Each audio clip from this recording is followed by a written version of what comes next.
Then I met someone who changed my life. See, what we do and what we accomplish in life is a result of the story we believe about ourselves. And I met this friend, I was a disc jockey at the time, and he said, Les Brown, you're more than a disc jockey. Les Brown, you're more than a paycheck. Les Brown, you can do more. How many of you had somebody see something in you didn't see in yourself? Raise your hands, please. And I couldn't see it at the time. But he continued to talk to me. Faith comes by hearing and hearing and hearing. And eventually I became an entrepreneur. I began to book concerts, and not just doing a radio show, but I invited entertainers to come to town. And these little guys came in 1973. There I am standing in the back. That's Michael Jackson there at 10 years of age in 1973. I didn't know who they were going to become. They didn't know who I was going to become. The hand that you shook in the audience, you have no idea whose hand you just shook.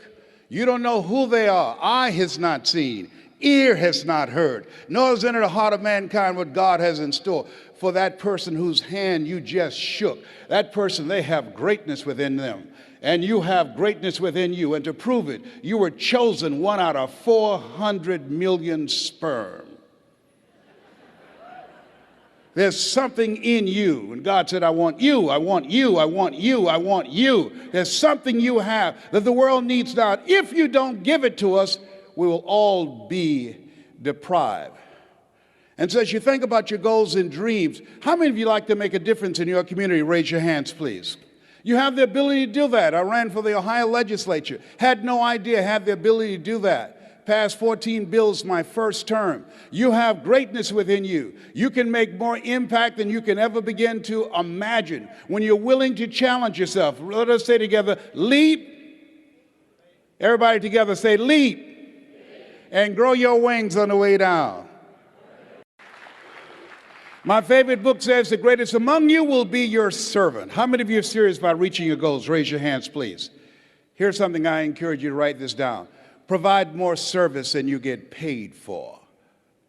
As small business operators, and you're going to do market takeaways, you've got to provide more service than you get paid for.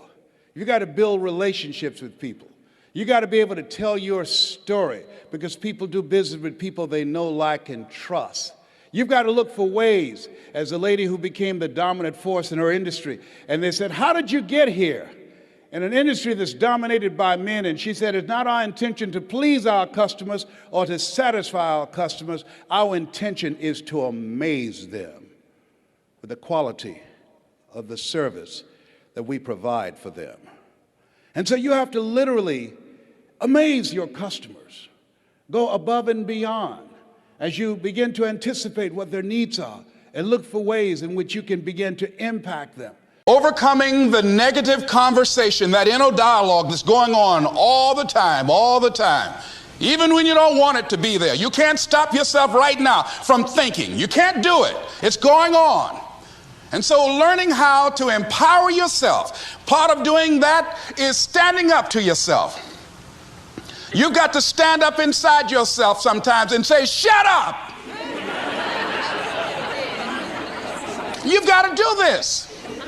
I was going to give a presentation, and this voice inside of me saying, you can't do this. You don't have everything it takes. I shut up. I'm behind on my bills, and you're telling me what I can't do. I have got to do it. You'll get scared sometimes. Your mind will go blank on you. Some people you will allow to unnerve you, and you wonder, what's wrong with me? I'm not crazy. That's why you've got to learn to make a conscious, deliberate, determined effort to stand up inside yourself. Working on yourself, watching that inner dialogue, it will determine the quality of your life.